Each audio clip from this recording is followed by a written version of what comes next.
Hi everyone, मेरा नाम अभिषेक है।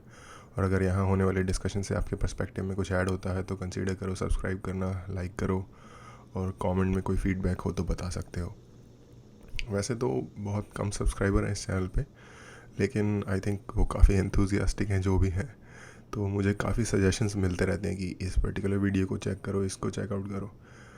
तो मैं कोशिश करता हूँ। थोड़ा सा डर भी लगता है क्योंकि अक्सर मैंने पिछले जो इस तरीके के मिले थे सजेशन, उन पे जब काम किया तो कॉपीराइट स्ट्राइक्स आ गई। हालांकि मुझे थोड़ा कम डर इसलिए भी लगता है क्योंकि कोई बड़ा चैनल नहीं है, अगर उड़ भी गया तो पता नहीं क्या क्या होगा, देखा जाएगा। बट एनीवेज, तो शायद इस चीज़ का डर भी नहीं है। हालांकि बहुत सारी मेहनत और बहुत सारी वीडियोस हैं इस पे, तो उसका दुख ज़रूर होगा। लेकिन इस बातों को छोड़ते हुए आज मैंने एक वीडियो सिलेक्ट की है। ये है, इनका नाम आनंद रंगनाथन, और ये आई थिंक साइंटिस्ट हैं। और इन्होंने खिलाफत मूवमेंट के बारे में बात की है। खिलाफत मूवमेंट के बारे में जितना मैं जानता हूँ, ये आज़ादी से पहले 47 से पहले एक अंग्रेज़ों के अगेंस्ट गांधी जी ने एक मूवमेंट चलाई थी, जैसे कि स्वदेशी आंदोलन, भारत छोड़ो आंदोलन, खिलाफत आंदोलन। तो ये हमने स्कूल के दिनों में पढ़ा था इनके बारे में। उनमें से एक मूवमेंट ये भी थी। तो ये आई थिंक उसके बारे में कुछ ज़्यादा क्लैरिटी देंगे, तो देखते हैं क्या इनका कहना है इस बारे में।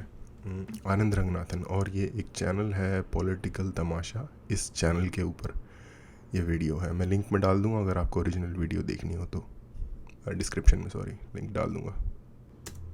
Signifies the attempts being made by the Modi government to rewrite history in its own image. How do you respond to this? And good evening, Rahul. To call the Mopla rebels as freedom fighters or martyrs is like calling the Taliban as freedom fighters and martyrs. And we know this, Rahul, don't we? That, if the history were to be written by a few, many of them are in India right now, they would indeed call the Taliban as freedom fighters and martyrs. Look, the Mopla rebellion was jihad by another name. I think, again, you have to blame the framers of our history textbooks. It's the same case as with calling Tipu Sultan as the freedom fighter. The same operating principle works even in this case. Hindu lives don't matter. Might is right.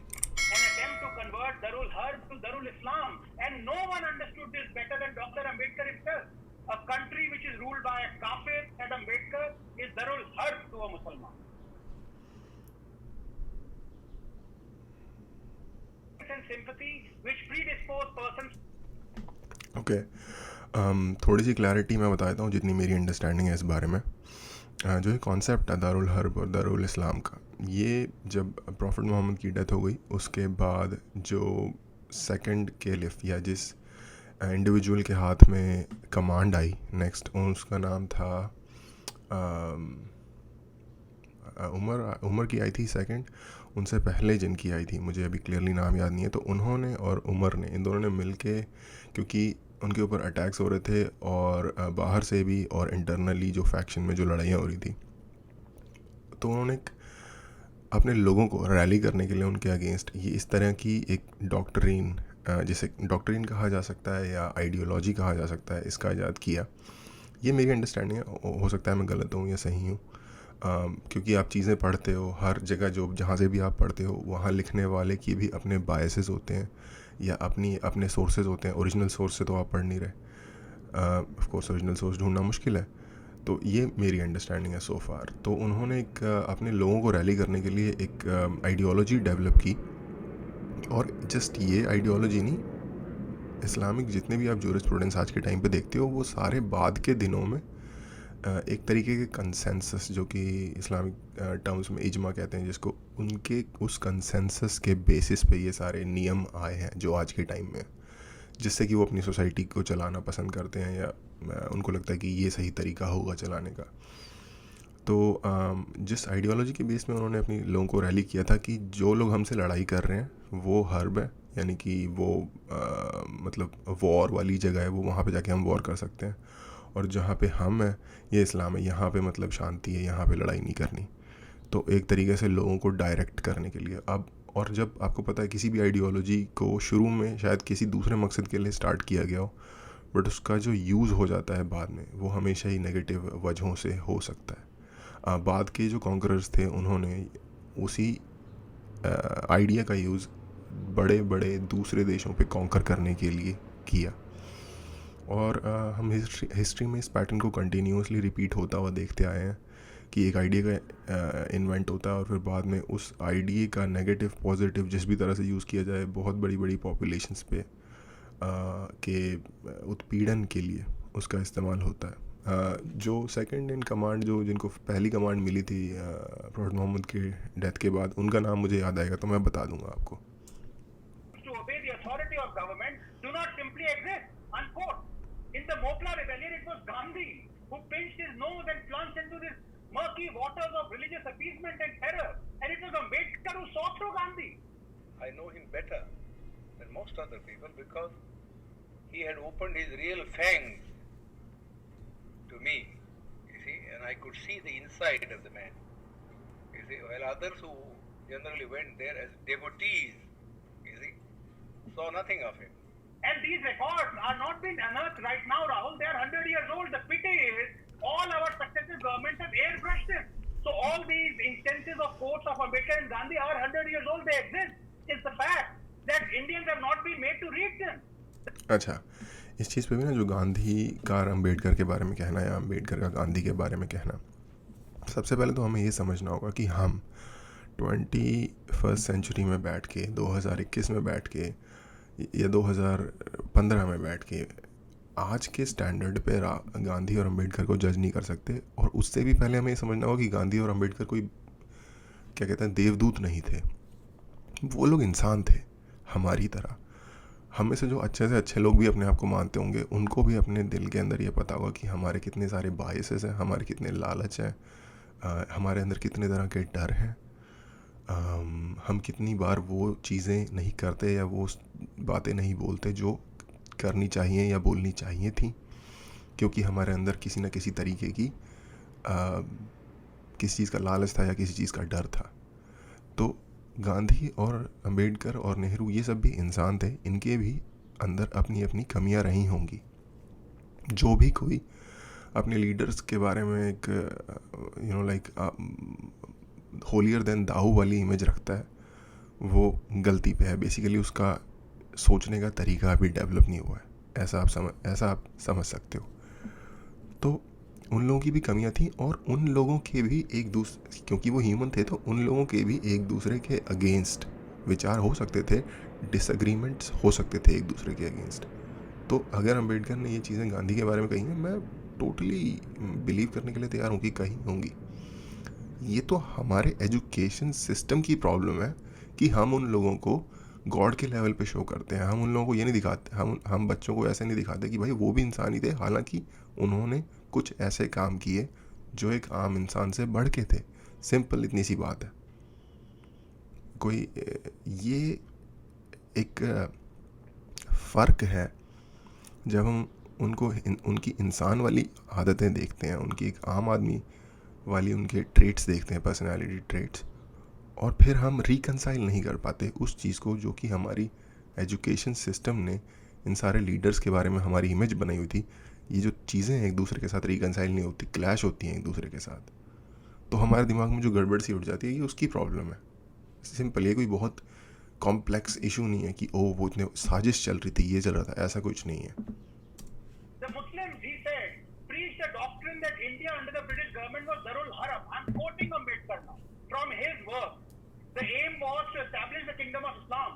Roads were blocked, telegraph lines cut, the railway destroyed in a number of places.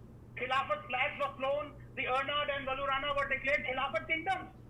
The Hindus were visited by a dire fate at the hands of the Moplas. Massacres, forcible conversions, desecration of temples, foul outrages upon women, such as ripping open pregnant women, pillage, arson and destruction. In short, all the accompaniments of brutal and unrestrained barbarism. अच्छा, ये चीज़ें सुन के ना again मैं ही बोलूँगा कि again ये चीज़ें सुन के हैरानी नहीं होनी चाहिए कि बहुत सारे मुसलमान ऐसे थे इंडिया में जो इंडिया को एक इस्लामिक अम्पायर बनाना चाहते थे और इसीलिए वो पाकिस्तान मूव हो गए, इसीलिए उन्होंने पाकिस्तान ले लिया या बनाने की डिमांड की और उसके बाद वो बन गया। और आज भी अगर मुझे कभी कभार पाकिस्तान की कोई न्यूज़ देखने को मिलती है, मुझे जब मैंने पहली बार एक पाकिस्तानी चैनल पे डिस्कशन सुनी थी, मुझे बहुत ज़्यादा हैरानी हुई थी कि वहाँ पे टीवी पे लोग ओपनली इतनी नेगेटिव बात कैसे कर सकते हैं। मुझे लगता था कि शायद हाँ थोड़ी बहुत दबे शब्दों में होती होगी जैसे। और ये बात उस टाइम की है जब आई थिंक 2010-11 के आसपास की बात है, क्योंकि इंडिया में मैंने उस तरह से नहीं होते हुए देखा था कि हम, क्योंकि हमारे यहाँ जब पाकिस्तान की बात होती है न्यूज़ चैनल पे, तो ये होती है वो आतंकवाद फैला रहे हैं, उनको ऐसा नहीं करना चाहिए, या वो इंडिया के अंदर कोई साजिश करना चाहते हैं, ये वो। हमारे यहाँ न्यूज़ चैनल पे आप एक चीज़ देखना, कोई कितना भी ज़्यादा राइट विंग न्यूज़ चैनल हो, वो ये नहीं कहते कि हमें तबाह करना है पाकिस्तान को। न्यूज़ पे एटलीस्ट, यूट्यूब पे कुछ लोग होंगे जो कहते होंगे, या लाइक दूसरे सर्कल्स में, लेकिन न्यूज़ पे, नेशनल न्यूज़ पे कोई ऐसा नहीं कहता कि हमें एक्टिवली पाकिस्तान को जाके डिसमेंबर करना है या तबाह करना है। किसी का पर्सनल ओपिनियन हो वो अलग बात है यूट्यूब के चैनल पे, क्योंकि यूट्यूब पे तो आप कह सकते हो ये बातें। वहाँ पे मैंने 2008-10 के दिनों में, जबकि इतना गर्म शायद लोग होते भी नहीं थे एक दूसरे के बारे में, तब मैंने देखा था कि कुछ लोग कह रहे हैं कि भाई हमें तबाह करना है, हमें उन पे कब्ज़ा करना है, हमें लाल किले पे अपना झंडा लहराना है। जो कि यहाँ पे इंडिया में आपको न्यूज़, नेशनल न्यूज़ पे आप सोच भी नहीं सकते देखने का, शायद आज के दिन में भी नहीं। 2010-11 की तो बात अलग है।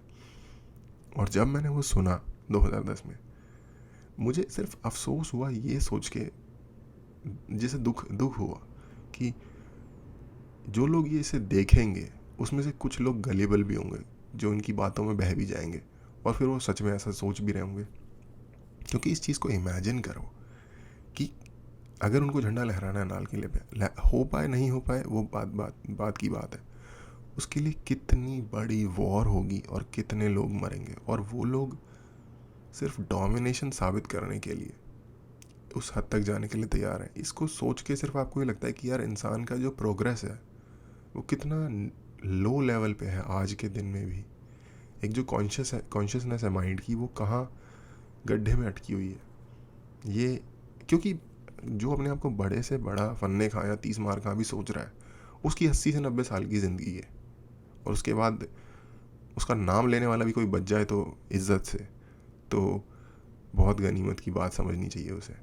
क्योंकि जितने बड़े बड़े इस तरीके के सूरमा आए थे ना, ज़ियाउल हक, या उससे पहले जो उनका पहला पॉलिटिकल मिलिट्री लीडर था अयूब खान, या फिर मुशर्रफ, इन सब ने अपने अपने तरफ से बहुत बड़े बड़े ज़ोर लगा के देख लिए।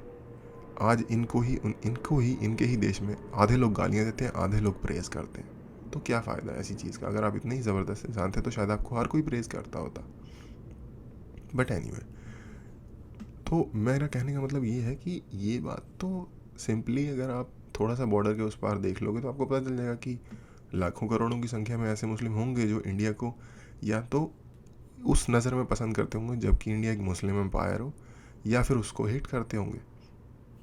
और जो ऐसा नहीं करते थे वो यहाँ रह गए, और हो सकता है कि यहाँ रहने वालों में भी कुछ लोगों के ग्रीवेंसेस हो, और हो सकता है वहाँ रहने वाले भी कुछ लाइक करते हो। तो कोई भी चीज़ प्योरली ब्लैक या वाइट नहीं होती, डिफरेंट शेड्स ऑफ ग्रे होते हैं। और जो इन्होंने मोपला की बात की, इंसिडेंट्स की, वो मैंने उन इंसिडेंट्स के बारे में जितना पढ़ा या जाना है उससे ये बदलता है कि उस एरिया के जो मुस्लिम काइंड ऑफ सरदार कह लो, लोकल लेवल के जो लीडर होते हैं, उन्होंने अपने छोटे एम्पायर एस्टैब्लिश करने के लिए हिंदुओं को मारना शुरू कर दिया उस एरिया में। अब इस बात का कोई लॉजिक मुझे पर्सनली समझ में नहीं आता कि उस चीज़ को किसी भी तरह से जस्टिफाई किया जा सके, क्योंकि उस चीज़ को भी जस्टिफाई नहीं किया जा सकता होगा अगर हिंदूज़ ने ऐसा किया होता तो किसी भी नेता ने, अगर, जैसा कि मैंने कहा, हर नेता के या हर इंसान के अपने अंदर की कमियां हैं, और जब कोई बंदा कोई गलत बात कहे तो आप बिना झिझक के या बिना किसी पर्सनल बायस के, चाहे वो इंसान आपको नेता अच्छा भी लगता हो, आप कह सकते हो, पॉइंट आउट कर सकते हो उसकी वो कमी। बाय द वे, अबू बकर नाम था उनका, जिसके हाथ में प्रॉफेट मोहम्मद की डेथ के बाद कमांड आई थी। perpetrated freely by the Moplas upon the Hindus until such time as troops could be hurried to the task of restoring order to a difficult and extensive tract of the country. This was not a Hindu-Muslim riot, this was a massacre, unquote. 1921, the Congress-supported Khilafat movement for Turkey's Islamic Caliphate was at its peak in India. Muslims were preparing to realize the dream of establishing Islamic rule, that is Caliphate, across the world. On the one hand, violent slogans to annihilate the Kafirs were being raised in Khilafat meetings, while on the other, Indian National Congress, under the leadership of Mohandas Gandhi, was misleading Hindus with slogans of Hindu-Muslim unity. To Ambedkar's horror, Gandhi laid the blame squarely on the Hindus. Hindus, he said, must find out the causes of Mopla fanaticism. वो बंदा तब से यूं किया जा रहा है. Agreeing that it was fanaticism. They will find that they are not without blame. They have hitherto not cared for the Moplas, unquote. And Muslim leaders themselves agreed with Ambedkar, Rahul, that this was jihad. Maulana Hazrat Mohani, the eulogized freedom fighter and a friend of the Mahatma, and the one who had coined the slogan Inqilab Zindabad, justified the Mopla massacre of Hindus by saying this was Islamic jihad and that according to the rules of jihad, those who help the enemy, i.e. the British, become enemies themselves. Shockingly, Gandhi was conciliatory towards the Maulana. Both. There is no greater nationalist nor a greater lover of Hindu-Muslim unity than the Maulana, he said. Even though, said Gandhi, it is more necessary for a Hindu to love the Mopla and the Muslim more when the latter is likely to injure him or has already injured him. Why should a single Hindu have run away on account of the Mopla's atrocities, unquote? This was sheer lunacy, Rahul, just 10 seconds. According to the inquiry committee, यार इनका बोलने का अंदाज बड़ा सही है. Anyway, देखो यार, इस बात में कोई शक नहीं है या कोई दो राय नहीं है कि जो मुस्लिम्स हैं उनके अंदर एक बहुत बड़ा एक्सेसिवली, जिसको कहते हैं धार्मिक तौर पे कट्टरपंथी समुदाय है, जो कि बहुत ज़्यादा कंजर्वेटिव है. जितनी भी आपको ये टेररिस्ट ऑर्गेनाइजेशंस मिल जाती हैं, ये सब उनके उसी चीज़ के एग्जाम्पल्स हैं. तो इस चीज़ को बोलने में जो हमारे जो नेता की बात कर रहे हैं, आई थिंक हम लोग, हमारी सोसाइटी में एक प्रॉब्लम ये है कि हम जैसे कहते हैं किसी चीज़ को साफ साफ बोलने में थोड़ा सा झिझकते हैं कि हाँ यहाँ ये प्रॉब्लम है, पर साथ में ये बोलने में क्या प्रॉब्लम है कि हाँ बहुत सारे फैक्शंस ऐसे थे जो इस यूनिटी के ख़िलाफ़ थे दोनों साइड पे. इस बात को बोलने में कोई दिक्कत नहीं होनी चाहिए क्योंकि इंसिडेंट सामने है. इस इंसिडेंट को आप कैसे ट्विस्ट करके एक पॉजिटिव वे में बताओगे? पॉसिबल नहीं है. तो ये चीज़ बोलने के लिए हमारे यहाँ मुझे लगता है कि हमारे डिस्कोर्स में थोड़ी सी क्लैरिटी की कमी है. ठीक है, पॉलिटिकल करेक्टनेस के कुछ फ़ायदे हो सकते हैं, बट जब वो ट्रूथ को सप्रेस करने लग जाए तो उसे साइड कर देना चाहिए 100%. इसमें कोई डाउट नहीं है. अगर किसी कम्युनिटी की तरफ से इस तरीके की चीज़ें हुई, मुसलमानों में कुछ लोग ऐसे थे जिन्होंने ऐसा किया, तो उस चीज़ को छुपाने से क्या होगा? अंडर दी रग ब्रश करने से क्या होगा? उसको आप सामने ले आओ ताकि जो कमी है उनको रेक्टिफाई किया जा सके, जो प्रॉब्लम्स हैं उनको सॉल्व किया जा सके. हाँ, उनको बार बार उखेड़ने से भी कुछ नहीं होगा. एक चीज़ होती है जिसको कहते हैं रिकन्सिलिएशन. बहुत साउथ अफ्रीका में कालों के अगेंस्ट गोरों ने बहुत लंबे समय तक, ब्लैक्स के अगेंस्ट बहुत लंबे समय तक अपार्थाइड चलाया. उससे पहले स्लेवरी चलाई, बहुत डिफरेंट तरीके के डिस्क्रिमिनेशंस किए. बट 90s में वहाँ पे एक बहुत बड़ी पॉलिटिकल एक्सरसाइज हुई जिसको कहते हैं ट्रूथ एंड रिकन्सिलिएशन मूवमेंट. लोगों ने अपनी अपनी गलतियाँ मानी, बहुत सारे ग्रुप्स ने अग्री किया कि ये हिस्टोरिक गलतियाँ हुई हैं, और उसके बाद दोनों ने ही कहा कि ओके, हम एक क्लीन स्लेट से स्टार्ट करेंगे. तो उस तरीके की कोई चीज़ होनी चाहिए. इसमें आई थिंक मुझे नहीं लगता कि किसी भी सेन या रैशनल इंसान को कोई प्रॉब्लम होगी. report of Servants of India Society, 1,500 Hindus were murdered, 20,000 were forcibly converted to Islam, and property worth about 3 crores was looted in this horrific violence. There was no limit to the rapes and atrocities of Hindu women. As per official British records, 10,000 Hindus have been massacred. The Mahatma was beseeching the Hindus to hold their ground even if they were being hunted down and butchered. Honestly, Rahul, I'm telling you, we have paid such a heavy price for ignoring Ambedkar and eulogizing Mahatma Gandhi. An article published in Young India dated January 26, 1922, Gandhi wrote, Hindus are not without blame. They have hitherto not cared for the Mopla. They have not treated him as a friend. It is no use now becoming angry with the Moplas or the Musalmans in general.